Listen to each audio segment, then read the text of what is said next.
Hi hello నమస్తే welcome to our channel. నేను సౌజన్య.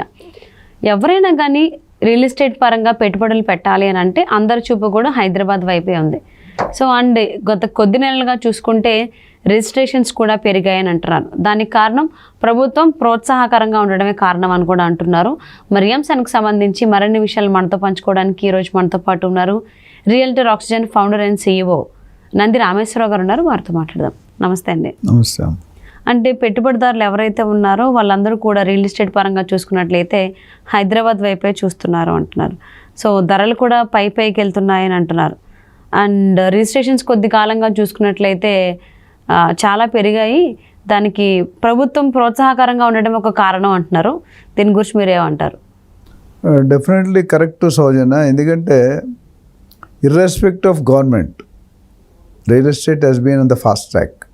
నేను లాస్ట్ వీడియోలో ఎప్పుడో చెప్పాను, కార్లో టాప్ గేర్ అంటాం, 5th గేర్.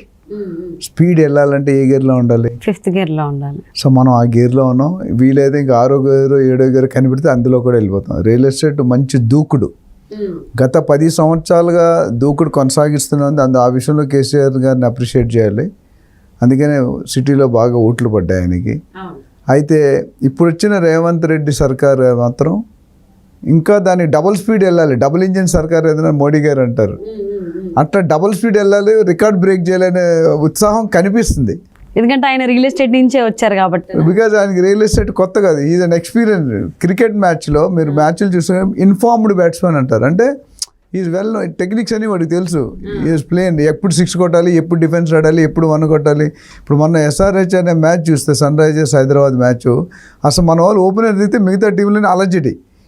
కొట్టుడు మామూలుగా కొట్టుడు, ఓన్లీ 6లు 4లు 1లు 2లు ఎత్తేసారు. చాలా రికార్డులు బ్రేక్ చేశారు. Highest score in the history of IPL 287. First 1 second మనమే, ఫస్ట్ టాప్ 3 ర్యాంక్ మనది ఉంది. రియల్ ఎస్టేట్ కూడా ప్రాబ్లీ అదే దూకుడుగా వెళ్ళే సూచనలు కనిపిస్తాయి.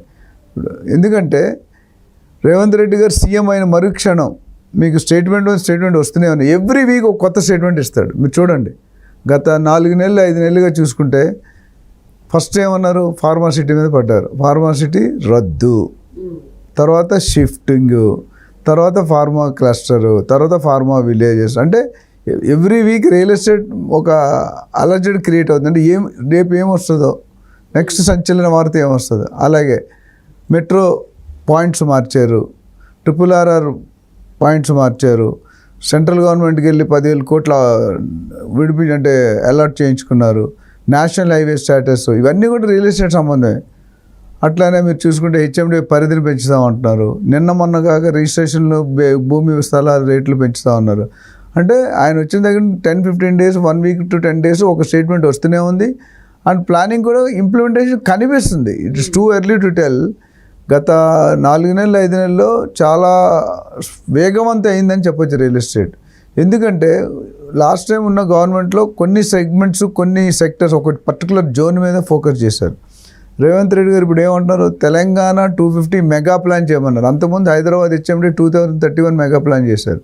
ఇప్పుడు హైదరాబాద్ కాకుండా ఎంటైర్ తెలంగాణని ఇంక్లూడ్ చేశారు. అంటే urban area, suburban area, rural area, మూడింటి మీద ఫోకస్ చేయమన్నారు. ఎందుకంటే ఎవ్రీ ఇయర్ మీరు చూసుకుంటే కొత్త వాళ్ళు హైదరాబాద్లోకి వచ్చి దాదాపు 5 లక్షల పైనే సెటిల్ అవుతున్నారు. ఎవ్రీ ఇయర్ 5 నుండి 6-7 లక్షల మంది కొత్త వాళ్ళు వచ్చి హైదరాబాద్ వదిలి వెళ్ళట్లేదు.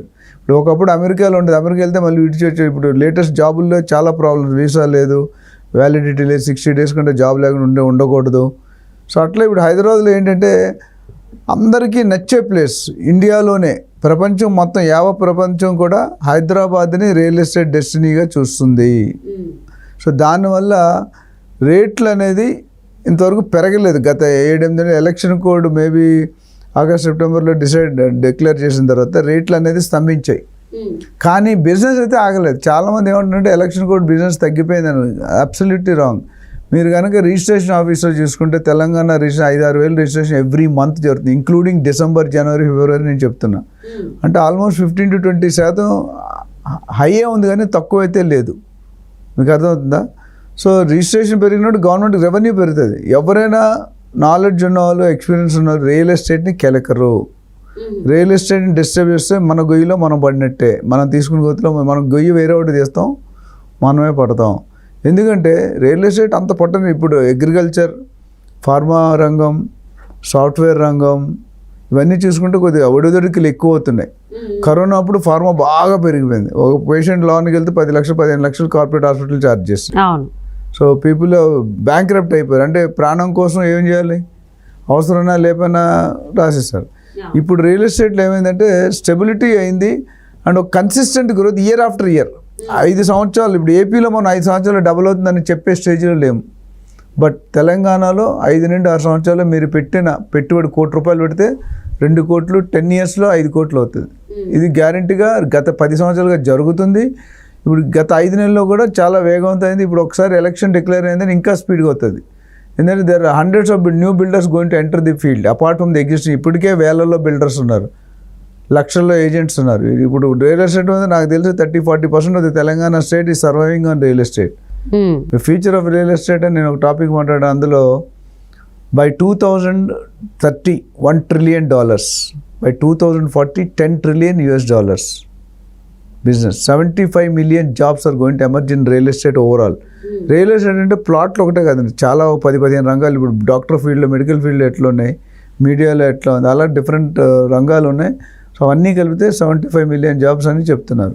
అది కనుక జరిగితే అది జరుగుతుంది. అది క్యాటర్ చేయడానికి మన దగ్గర ప్రొఫెషనల్ ఏజెంట్స్ లేరు. ఇప్పుడు మారడం గత 5-10 సంవత్సరాలు చాలా చేంజ్ వచ్చింది. రియల్ ఎస్టేట్ ఏజెంట్ తాలూకా బిహేవియర్ కానీ, బాడీ లాంగ్వేజ్లో కానీ, ఆర్గనైజ్ అంటే అన్ఆర్గనైజ్. ఇప్పుడు కూడా మనం ఎప్పుడు కూడా 90-95% అన్ఆర్గనైజ్ సెక్టరే చూస్తున్నాం రియల్ ఎస్టేట్లో. రాను ఇది ఆర్గనైజ్ అవ్వబోతుంది. ఎందుకంటే రియల్ ఎస్టేట్లో ఉన్న డబ్బులు నెలకి 2 ప్లాట్లు వేసుకుంటే 4-5 లక్షలు. ఏ గవర్నమెంట్ జాబ్లో వస్తుంది చెప్పండి? ఏ ప్రైవేట్ జాబ్లో ఒక సీఈఓకి 3-4 లక్షలు అంటే చాలా కష్టం. అలాంటిది 2 ప్లాట్లు. ఇప్పుడు అమ్మాయిలు, లేడీస్, ఉమెన్స్, హౌస్ వైఫ్స్, విఆర్ఎస్, రిటైర్డ్, వీళ్ళందరూ కూడా they are able to earn between 2-5 lakhs per month. So which is a great potential. So దాన్ని బట్టి మనం తెలంగాణలో రియల్ ఎస్టేట్ని ఎవరు ఆపలేరు అనేది క్లారిటీ. ఇప్పటి నుండి నాకున్న 3 దశాబ్దాల అనుభవం బట్టి next 10 years we're going to rock real estate in Hyderabad and Telangana. There no. ఇప్పుడు ఏపీలో సీఎం చంద్రబాబు నాయుడు అయినా మన తెలంగాణకు ఒరిగేది ఏమీ లేదు. తెలంగాణలో పెట్టేది ఏపీ వాళ్ళు మాత్రమే కాదు. ఈ క్వశ్చన్ కూడా చాలామంది అడుగుతున్నారు కాబట్టి క్లియర్ చేస్తున్నా. తెలంగాణలో రియల్ ఎస్టేట్ ఆపడం ఎవరి వల్ల కాదు. ఎందుకంటే ఆ టెంపోలో పడిపోయాం మనం. ఆ టెంపో ఇప్పుడు 5th గేర్ నుండి 0కి రావాలంటే ఎన్ని 5th to 4th, 4th to 3rd, 3rd to రావాలి కదా. అంత వచ్చే లేదు. ఎందుకంటే పీపుల్ హ్యావ్ మనీ. ఇప్పటికే చాలామంది వెయిట్ అండ్ వాచ్లో ఉన్నారు.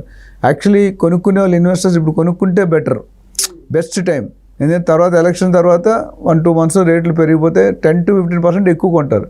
దీంతోపాటు రిజిస్ట్రేషన్ రేట్లు కూడా మనం మాట్లాడుకున్నాం లాస్ట్ టైం. రిజిస్ట్రేషన్ రేట్లు కూడా పెరిగే అవకాశం. దానిలో double cascading, double spin attack అంటాం క్రికెట్లో. సో 1 భూమి స్థల రేట్లు పెరుగుతున్నాయి, 2 రిజిస్ట్రేషన్ పెరుగుతున్నాయి. సో 15% పెడితే 20% పెరిగినట్టు.